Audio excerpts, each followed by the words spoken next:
un poco para repasar. Bueno, esto me quedó de la clase pasada. A ver, espérame un segundito. Sí. Lo que habíamos visto hasta la clase pasada,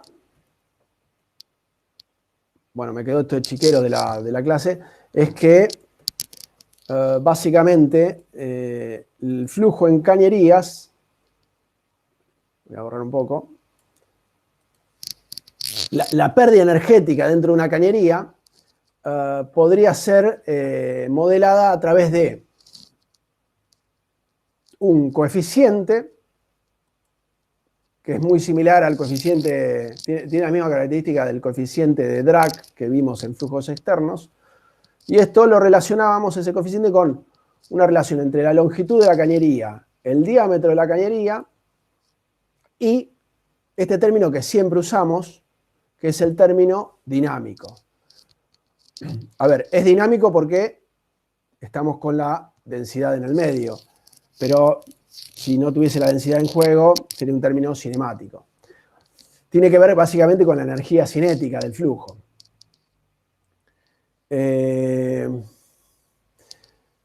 Bueno, eso era tanto la pérdida de presión como lo que definimos como pérdida de carga. Acuérdense que lo que nosotros llamamos carga, este H, es básicamente la presión dividido el peso específico del fluido. Es decir, es una forma de representar la energía potencial que trae el fluido en forma de presión. Nosotros a partir de ahora, de hecho desde antes también, pero a partir de ahora básicamente a las energías las vamos a medir en niveles, en longitudes. En realidad son niveles de carga. Profe, ahora vamos a trabajar todo con flujo incompresible de nuevo. Sí, nos volvemos a descomprimir y transformamos todo a incompresibles. Así es.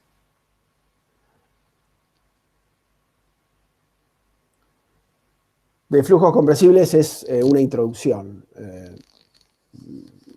Fluidos, la mecánica de fluidos en general, en la materia de grado, trabaja más que nada flujos incompresibles.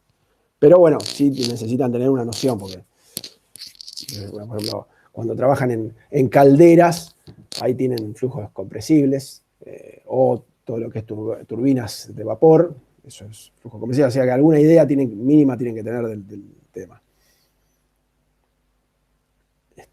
Bueno, y por supuesto si trabajan en cuestiones de investigación o temas que están vinculados con flujos compresibles.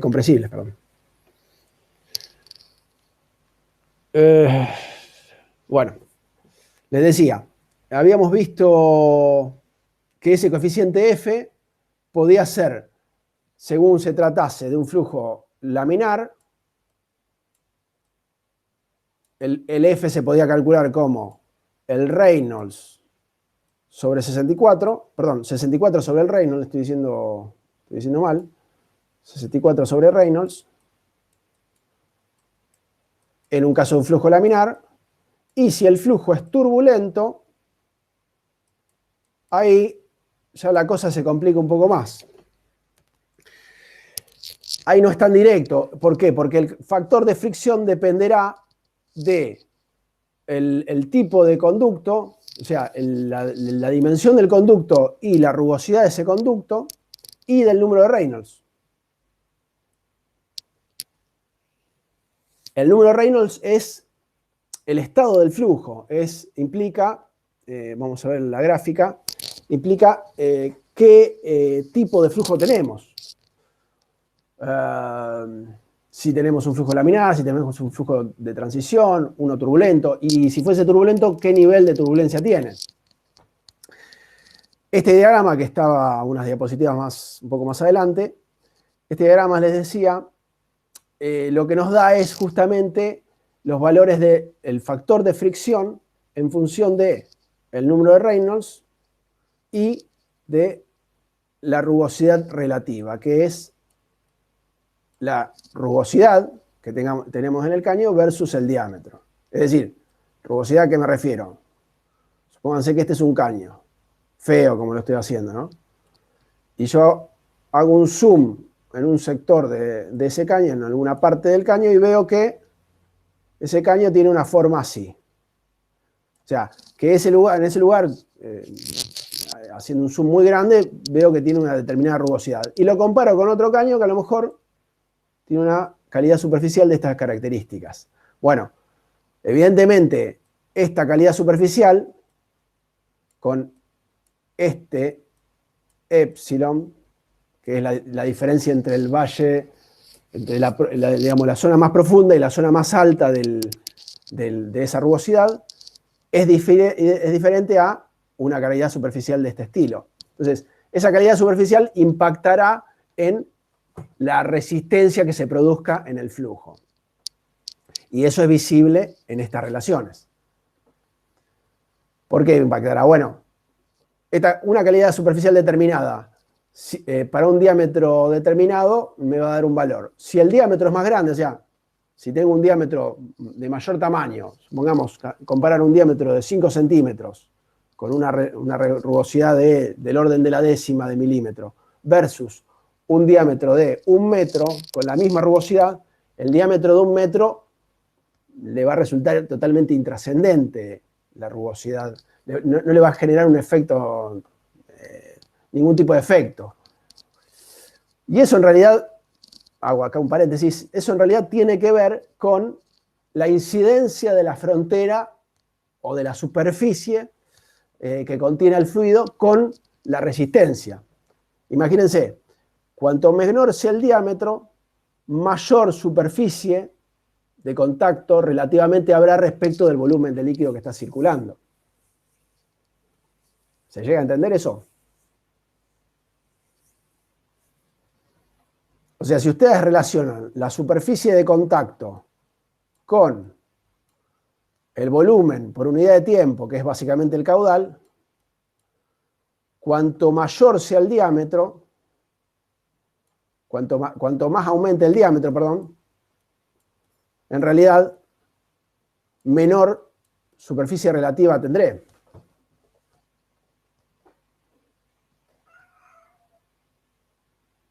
¿Me están siguiendo? Sí, sí, profe, como que hay menos cantidad de líquido que está en contacto con las paredes. Claro, relativamente respecto del volumen total de fluido por unidad de tiempo, hay menos líquido que hace contacto con el... Entonces, esa rugosidad relativa, que es lo importante, lo que me dice es que a medida que tengo menor rugosidad relativa, o sea, a medida que me estoy moviendo para abajo, epsilon sobre d más chico, menor coeficiente de pérdida de carga, o a la inversa, mayor rugosidad relativa, mayor coeficiente. Y otra cosa interesante es que mientras nos movemos en la zona turbulenta pura, que es esta zona que acá se ve como punteada, de acá hacia la derecha, o sea, para Reynolds elevados, el coeficiente de fricción es prácticamente constante. No se detecta mucha variación. Si bien hay una pendiente, es despreciable. Empieza a tener una pendiente, o sea, empieza a ser dependiente del Reynolds, por ende, del estado del flujo, cuando el Reynolds es bajo. En general, entre la zona de transición y la zona laminar. O sea, por debajo de la zona de transición, el coeficiente de fricción dependerá del Reynolds. Por arriba de un valor determinado, o sea, cuando tenemos un flujo totalmente turbulento, el Reynolds prácticamente no te influye. Lo que influirá en todo caso son las rugosidades relativas.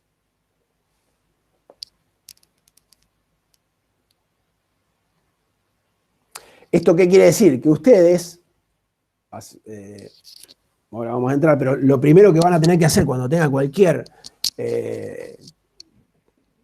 ejemplo de flujo en conductos es verificar el estado del flujo.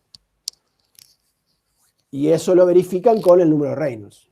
¿Por qué? Para verificar o para saber si estamos trabajando en flujo laminar, turbulento o de transición.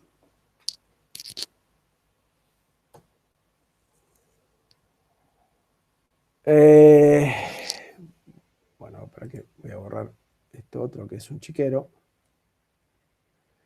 Habíamos dicho también, estoy haciendo este repaso para poder encarar un ejemplo directamente.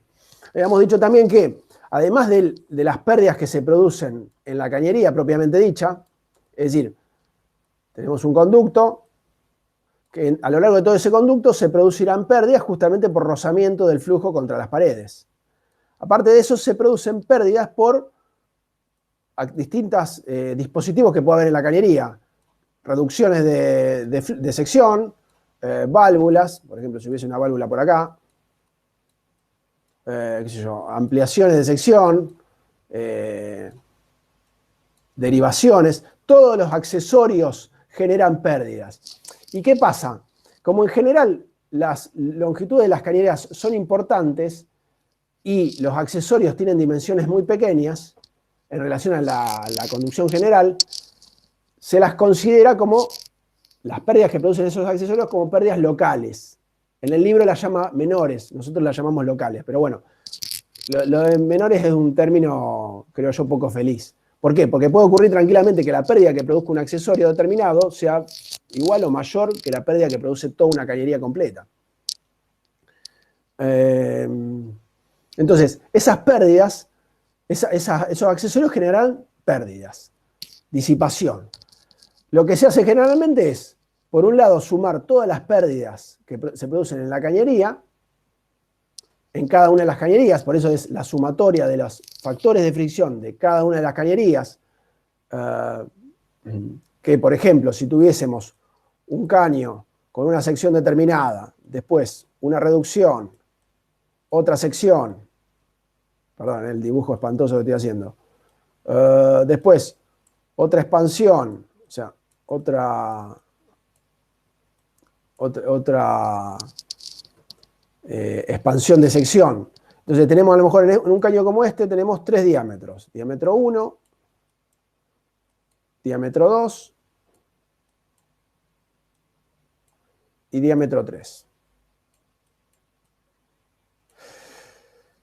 Yo tendré una determinada pérdida de carga a lo largo de 1, un delta H a lo largo de 1, o como le llamamos nosotros, un H1, HL1, para diferenciar de las alturas, HL1, o sea, se producirá toda una pérdida a lo largo del caño 1, otra pérdida a lo largo del caño 2,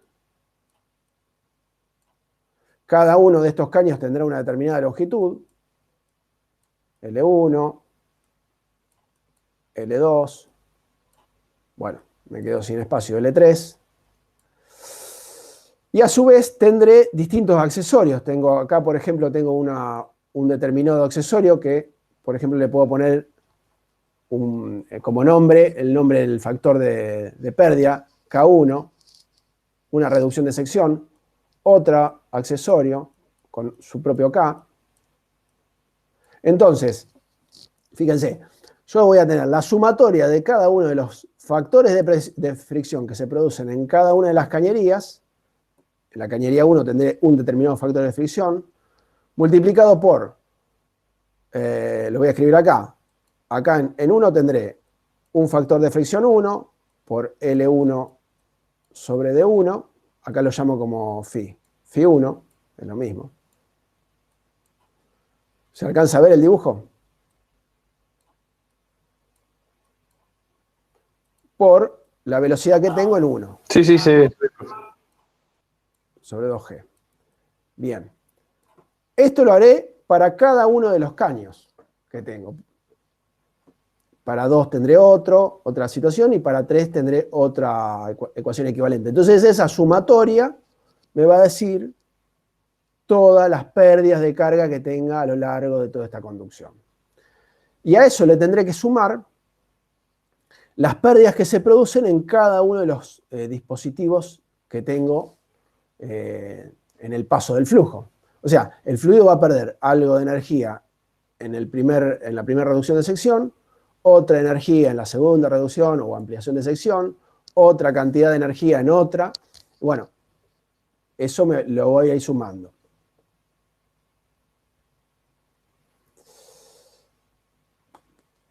Y eso me va a producir la pérdida total. O sea, la pérdida total que se produzca a lo largo de una conducción estará condicionada por la pérdida, que acá llama mayor, también por eso es la diferencia, mayor porque tiene que ver con la cañería, sumado a todas las pérdidas menores. Nosotros le llamamos localizadas, pero bueno, tenemos el mismo término.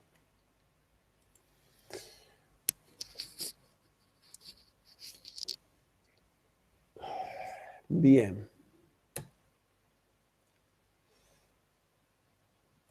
Bueno,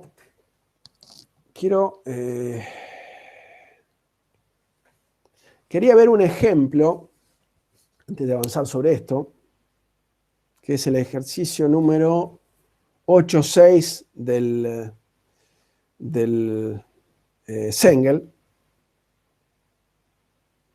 Aguárdenme un segundito.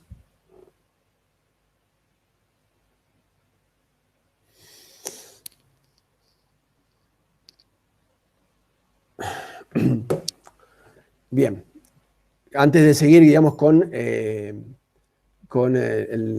los casos más generales, que sería cuando aparecen restricciones adicionales por el efecto de una turbina o una bomba, o agregados de energía por un efecto de una bomba. Para que encuentre cuál es el ejercicio 86353. Bien. El Sengel es bastante piola en esto. Yo les diría que sigan los ejemplos que les plantea.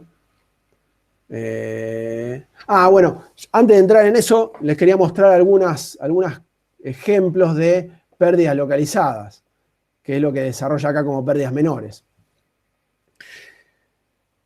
¿Qué puede ser una pérdida localizada? Bueno, el efecto que produce una válvula, en este caso una válvula de vástago, una canilla, la clásica canilla. El efecto de una contracción, por ejemplo, esto puede ser el ingreso de flujo a una cañería desde un recipiente de mayor tamaño. Y fíjense, acá están las gráficas de las líneas de corriente. Lo que se produce en todos estos casos en general es que el flujo que viene, digamos, hay un determinado perfil de velocidades que ingresa, se produce una restricción del paso, un achicamiento de la zona de flujo. ¿Por qué? Porque el flujo en las zonas cercanas a la pared de entrada se desprende y se produce recirculación. Entonces eso, al reducir la sección de paso y al generar este desprendimiento, lo que estamos generando es rozamiento entre las partículas de fluido. Fíjense que el valor del coeficiente de fricción anda en 0,5. 0,5, ¿qué quiere decir? Que es prácticamente la mitad de la energía cinética. Si ustedes recuerdan la gráfica de Moody, o el diagrama de Moody, digo, el diagrama de Moody era el que estábamos viendo hace un ratito. ¿Dónde estaba? Acá, este. Fíjense que los factores F de fricción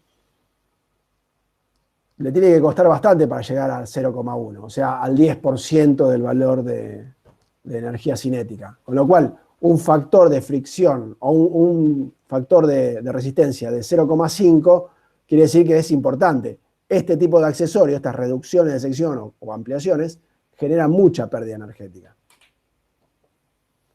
Por eso muchas veces se trabaja sobre la geometría. Cuando se pule un poco, se cambia la curvatura de la entrada, de los bordes de entrada, generalmente se reduce mucho la pérdida de energía. Un ejemplo, a ver, si ustedes observan algo más cotidiano, las cañerías, los accesorios domiciliarios de plomería, si van a una casa esta de tipo accesaniga, hay accesorios como pueden ser codos o estos reducción de sección o ampliación de sección de paso que tienen un tratamiento más suave de la geometría y son para producir menores pérdidas de carga, y hay otros que generan cambios bruscos. Depende de para qué se lo use, y lo que uno quiera gastar es el tipo de conducto que se utiliza. Pero en general, cuando se trabaja la geometría, se reduce la dureza, se hace más suave el paso del flujo, se reduce esa pérdida de carga. Y acá hay algunos ejemplos de coeficientes de resistencia, coeficiente de pérdida de carga para distintas geometrías. Por ejemplo, un solapamiento de un caño entrando, digamos, en un sector de mayor sección produce una pérdida de carga mayor que si hay directamente un acople directo. No hay un solapamiento.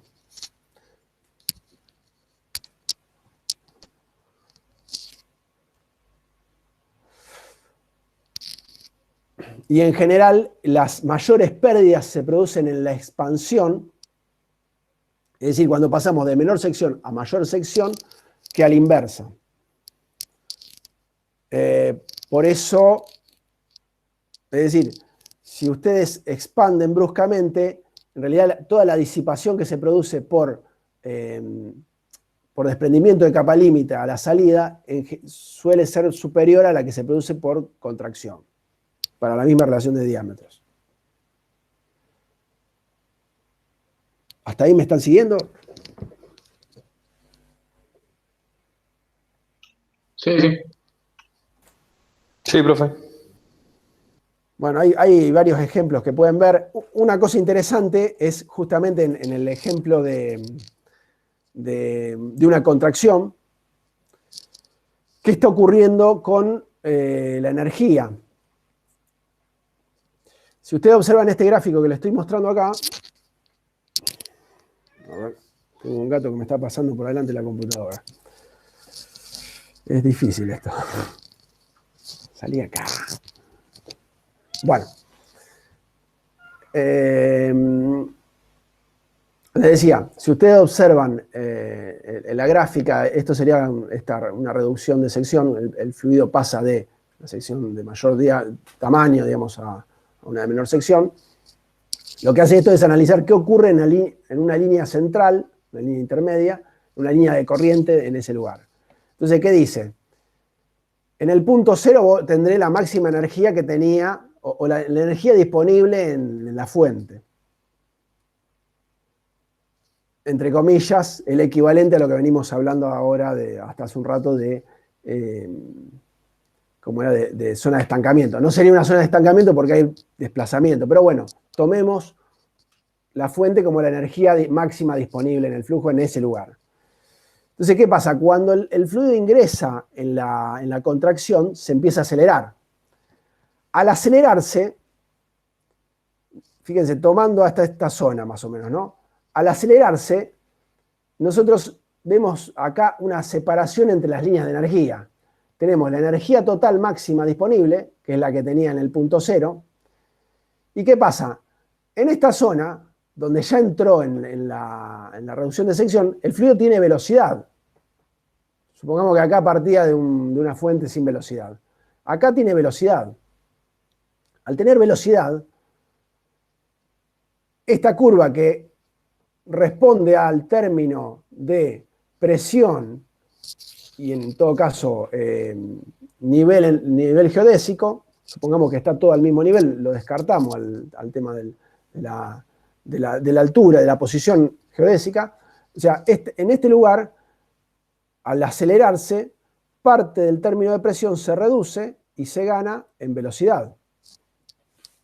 ¿Lo ven hasta ahí? Sí, Que sí. sería lo que tenemos en el punto 1. En el punto 1 tenemos más velocidad, mayor término de velocidad y menor término de presión. Ahora, se da la particularidad de que por producirse esta zona de recirculación, en ese lugar, siempre asumiendo que tenemos un flujo permanente, es decir, un caudal constante, en ese lugar la velocidad es mayor. Entonces tenemos como una especie de reducción adicional de presión por justamente el efecto de recirculación, de este desprendimiento que se produce justo en el sector de capa límite donde ingresa el flujo. Una vez que el fluido se acomoda, que supera ese desprendimiento y que se vuelve a acomodar y a ocupar a toda la conducción, la presión se recupera y se reduce el efecto de la velocidad. Ahora,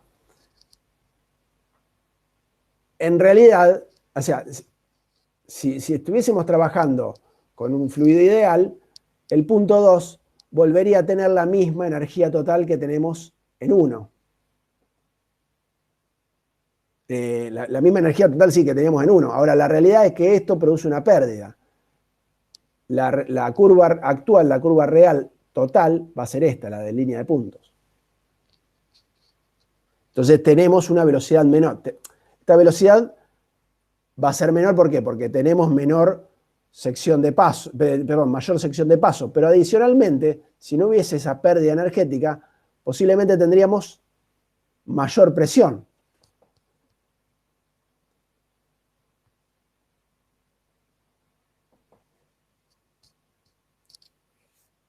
¿Se entiende? Sí, sí. Bien. Bueno, acá hay varios ejemplos.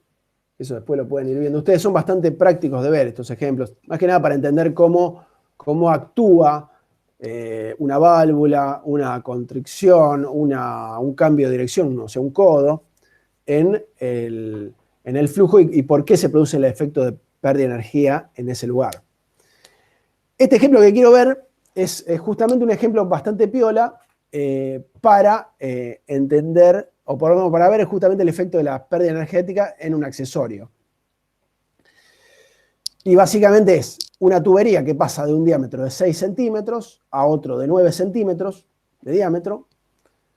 En este caso con una expansión, dice 30 grados respecto a la horizontal. En definitiva, el ángulo de ensanchadura es de 60 centímetros. Y dice que la velocidad y presión promedio antes de la sección, o sea, antes de que se produzca el ensanchamiento, eran de 7 metros por segundo y 150 kilopascales. Ustedes lo que tienen que hacer es saber qué pasa después, en 9, después en el punto 2, digo. Una cosa antes de avanzar sobre esto. ¿Qué creen que va a pasar con las variables de presión y velocidad después del ensanchamiento? Y la velocidad disminuiría y la presión aumenta. La presión, claro, bien. La velocidad disminuiría y la presión aumenta. Ahora bien, la velocidad, ¿podemos saber cuánto va a variar?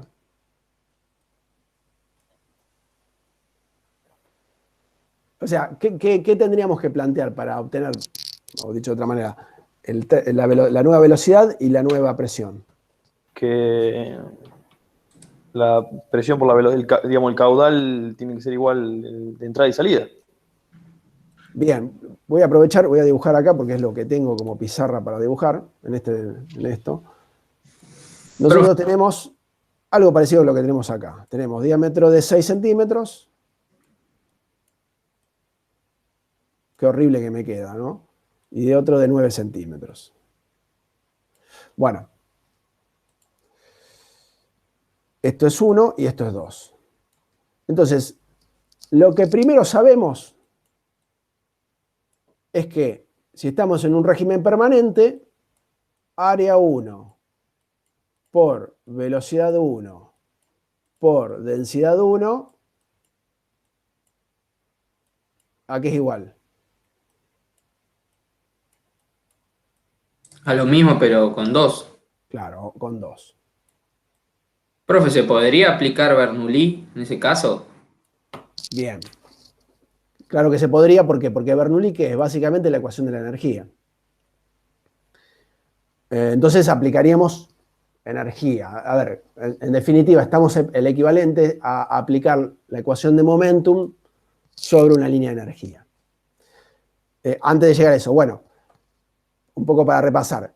En este caso, nos movemos con flujos incompresibles, por lo tanto, no tenemos en cuenta la densidad. Entonces, de aquí podríamos deducir tranquilamente la velocidad 2.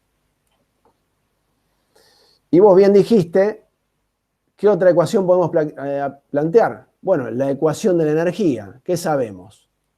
Que presión en 1 sobre gamma más, asumiendo que la variación de nivel no cambia, o sea, porque es válido, esto podría estar en un plano horizontal, entonces esto ser constante, la distancia respecto de una referencia ser la misma, entonces más B1 sobre 2G cuadrado es igual a lo mismo, pero del otro lado. B2, bueno, eso se lo dejo de tarea. B2.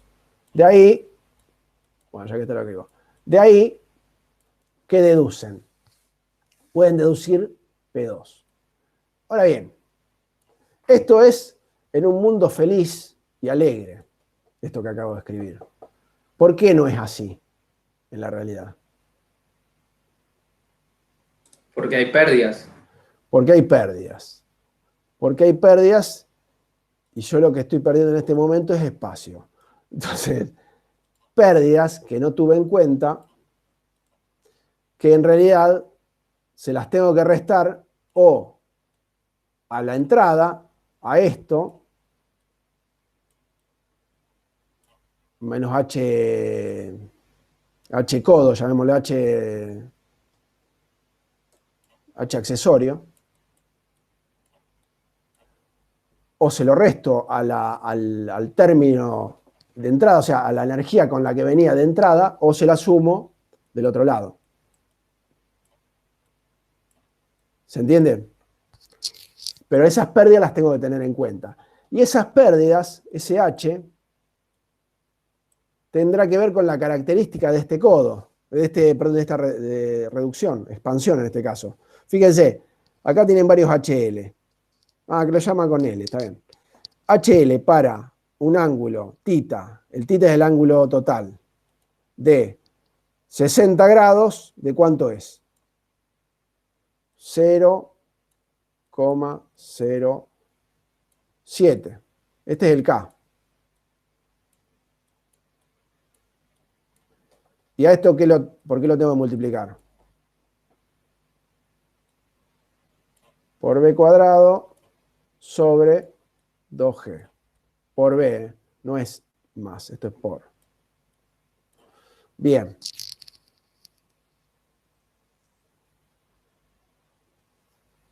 ¿Hasta ahí me siguen? Sí, sí. Y, profe, vos después deberías calcular como cada pequeño tramo. ¿Cómo? Ya está por el accesorio.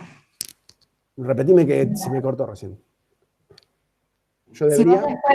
si vos después deberías calcular también las pérdidas como por cada tramito, el que era una sumatoria. Claro, claro. Si acá tenemos justo un ejemplo de un codo, nada más. Pero ¿qué pasa? Si tengo una cañería donde tengo, perdón, un codo, una contracción. Si tengo Sí. una contracción, una expansión, no sé, 3 codos a 90 grados, una salida, una expansión brusca al ambiente, qué sé yo, una válvula con determinadas características. Bueno, tendré que ir sumando todas esas restricciones. Y pero acá no puedes sumar la de la partecita que tiene el diámetro de 6 con la de 9. No, está bien lo que me estás preguntando, ahí no te entendía. En realidad lo que estás haciendo es tener en cuenta este factor como, o sea, el K de la restricción. Ahora, ¿qué valor de velocidad le pones? Porque en realidad esto lo que me está ocurriendo es que me está generando una disipación por efecto de la expansión. Fíjense que acá la velocidad, perdón, voy a empezar a borrar un poco porque es un chiquero. ¿Cuál es el criterio? Cuando es una expansión, cuando tengo una expansión brusca, o en este caso suave, la velocidad que tengo en cuenta es la velocidad de la menor sección. Es siempre así. Cuando tengo una contracción, de vuelta, la velocidad de la menor sección. Eso me va a dar siempre un valor de resistencia mayor al que tengo si tuviese en cuenta el de la menor sección.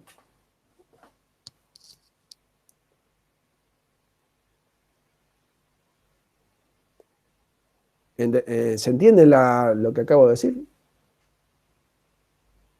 O sea, este valor de velocidad no es que vos calculás un K para la zona de menor sección y un K para la de mayor sección. En realidad vos calculás un solo K para el accesorio. Ese K, el coeficiente, perdón, un valor de resistencia, el H. Ese accesorio tendrá, en este caso, 0,07 un valor, un término adimensional, 0,07 de K, de coeficiente de resistencia. Bien, ahora, ¿cuál es la resistencia que produce ese coeficiente? ¿Cuál es el H? Es ese valor, ese K, por el término de B cuadrado sobre 2G. ¿Y qué velocidad usás? Esa velocidad es la velocidad de la menor sección. En este caso sería esta velocidad.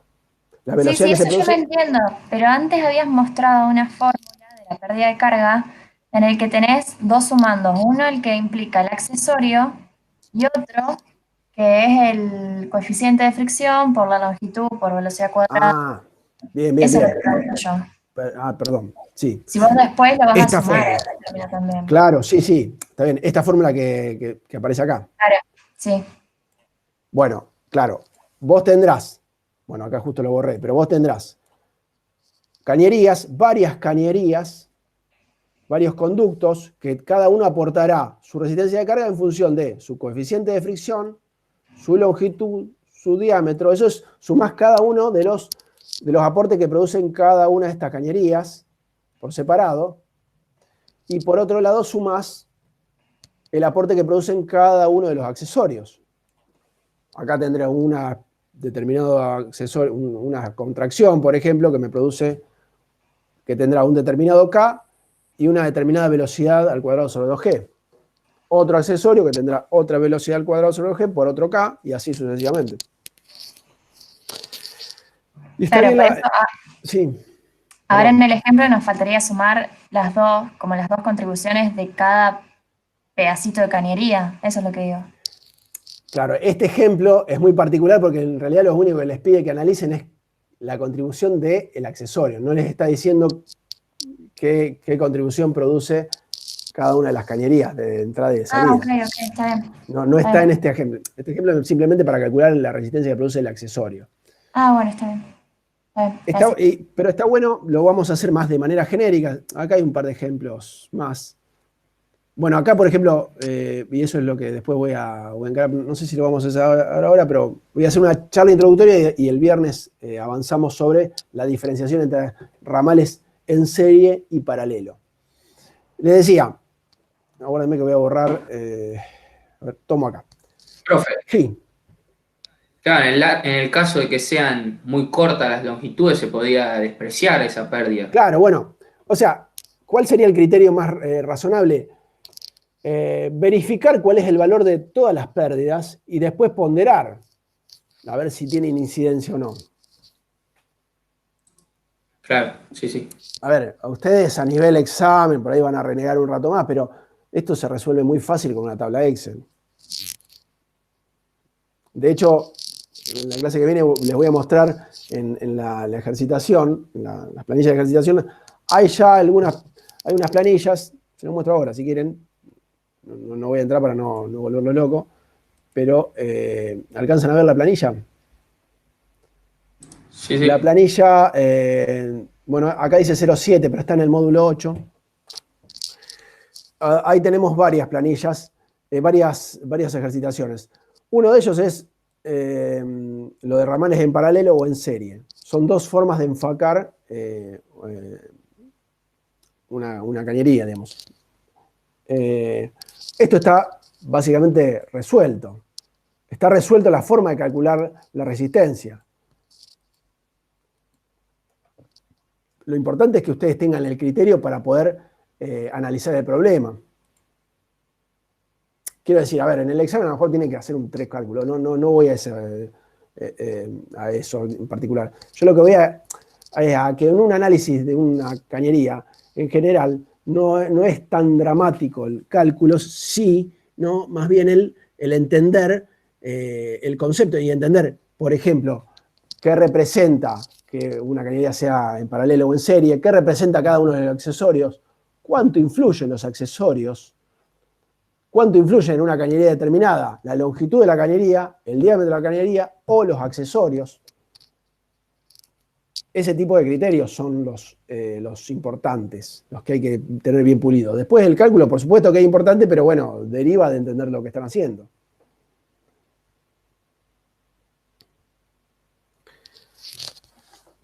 ¿Respondí más o menos la pregunta?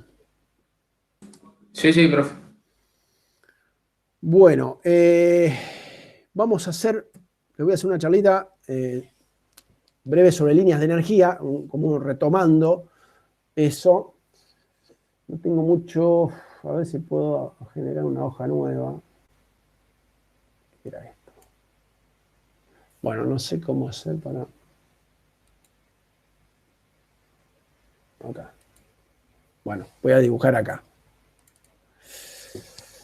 Le decía, supónganse que ustedes tienen una cañería. Vamos a ver por acá, ¿no? Vamos a, uy, qué horrendo que me sale. Acá, con esto lo voy a hacer, perdón.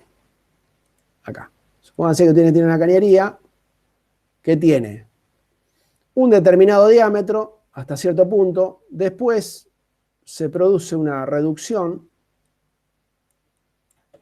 Esto implica una reducción, o sea, ustedes pasan de, yo lo voy a dibujar abajo, una cañería con cierto diámetro. Bueno, el pulso me va a matar. Con cierto diámetro, les decía, esto que estoy dibujando abajo es la representación de lo que tenemos arriba, y después se le tiene una reducción de sección y luego otra cañería. Así. Esto representaría lo que tienen ahí. ¿Se entiende? Después tienen por... ¿Cómo? Sí, se entiende. Se entiende, bueno, además de ser un dibujo espantoso, puede tener algún significado. Aparte de esto, por ahí, a lo mejor en algún lugar tienen, qué sé yo, una válvula con una determinada apertura o cierre, que les genera alguna pérdida. Bueno, esto, y supónganse que ustedes parten de una determinada fuente, una fuente que tiene un determinado nivel energético, ¿no? Una fuente grande, un recipiente grande, un tanque. Entonces, si ustedes grafican las energías disponibles, yo lo voy a dibujar acá arriba, supónganse que este es el nivel energético que tienen en el tanque de acá arriba, ¿no? De la derecha. Vamos a hacerlo más visible. O sea, un tanque que tiene a lo mejor una determinada altura. Este sería el nivel máximo. Entonces, claro, si ustedes lo ven, esto le genera una cierta carga a la cañería y esto, supónganse que descarga la atmósfera, qué sé yo. Bueno. O sea, tiene una cierta altura en la boca de entrada de la cañería. Entonces, esta es la energía disponible en la parte de arriba, en el punto 1, por ejemplo. En el punto 1. Es la energía total disponible. Si ustedes esta válvula la tuviesen totalmente cerrada, en toda la cañería tendrían la misma energía, porque no habría circulación de líquido.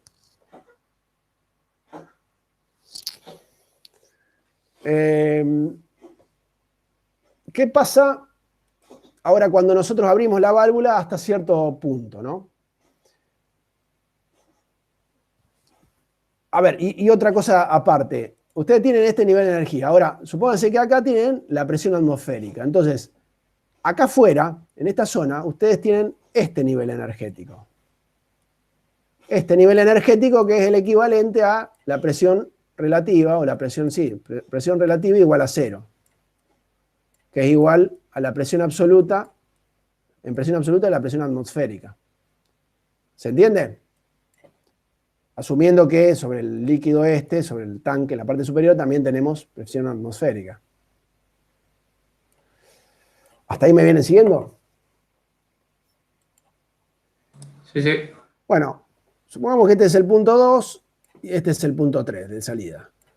Perdón, punto 3. Del punto 1 al punto 2, voy a marcar por acá,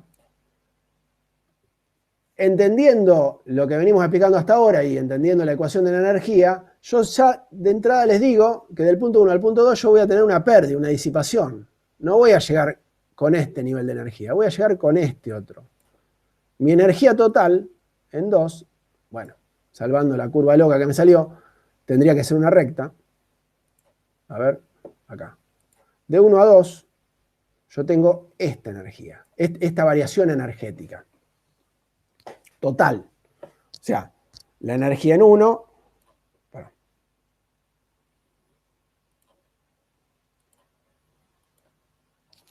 la energía en 1 es igual a, bueno, acá voy a tener que escribir presión sobre gamma más, podría asumir que la velocidad acá en 1 es nula, más el z que tengo de nivel, o el h. El h. La presión, dijimos, podríamos pensar que si la presión atmosférica es despreciable, con lo cual la energía en 1 es toda energía potencial de carga, la altura que tengo de líquido sobre la cañería. Ahora en 2 ya voy a tener una energía menor. La energía en 2 va a ser la energía en 1 menos el delta H entre 1 y 2. Aguárdame un segundo y vuelvo. Ya.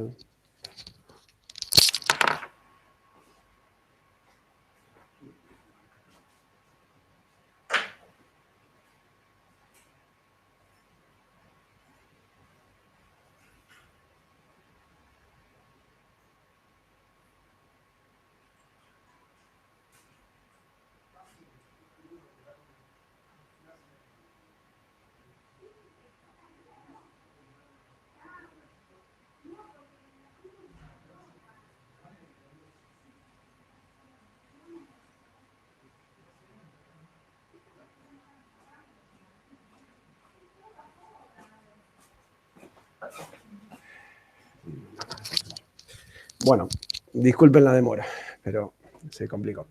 Bueno, ¿me escuchan ahí? Sí, sí. Bueno, entonces entre 1 y 2 voy a tener una pérdida que se produce justamente por la disipación. ¿Y por qué disipación? Bueno, por esto que veníamos hablando. Entre 1 y 2, o el delta, no llamémosle H, llamémosle así. HL, 1 y 2, así usamos los mismos términos. HL entre 1 y 2. ¿De qué dependerá? Dependerá del factor de fricción por L entre 1 y 2, la longitud entre 1 y 2, por el diámetro que tengo entre los puntos 1 y 2, o sea, la cañería esta que une estos dos puntos, y por el B cuadrado sobre 2G. Bien. Ahora, en 2, o en realidad un cacho antes de 2, un poco antes de 2, justo antes de la contracción, de la reducción de sección, en 2 voy a tener esta energía. Posterior a 2, por efecto justamente de esta reducción de sección, acá, voy a tener una energía aún menor.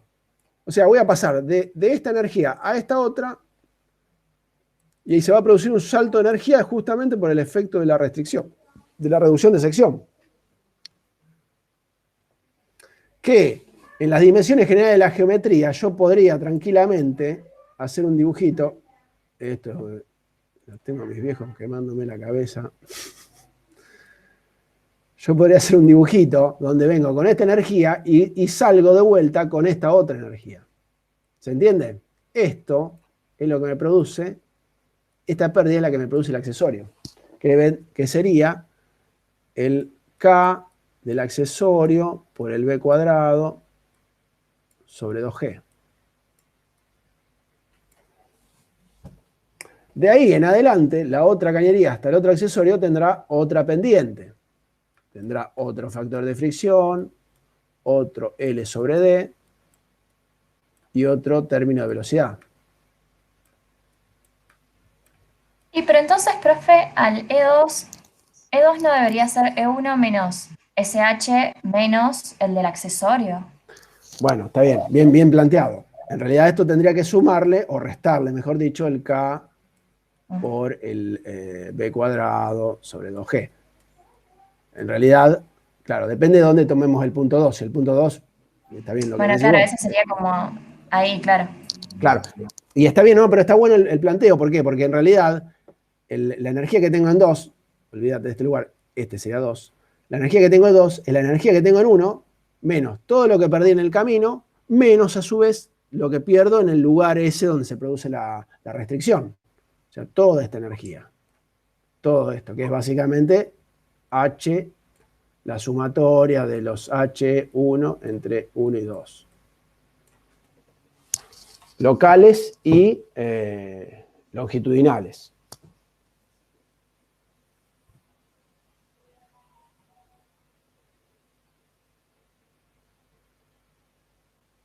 ¿Se entiende? Sí, sí.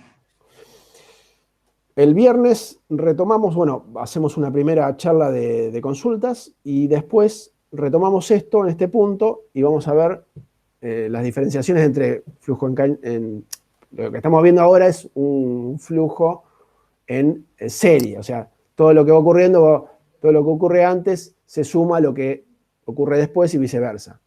Hay otro tipo de flujos que es en paralelo y tiene otras variantes.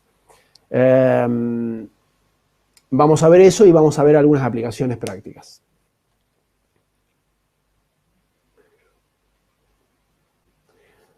Así que bueno, y esto, como les digo siempre, lo grabo, creo que ahora debe estar grabándose.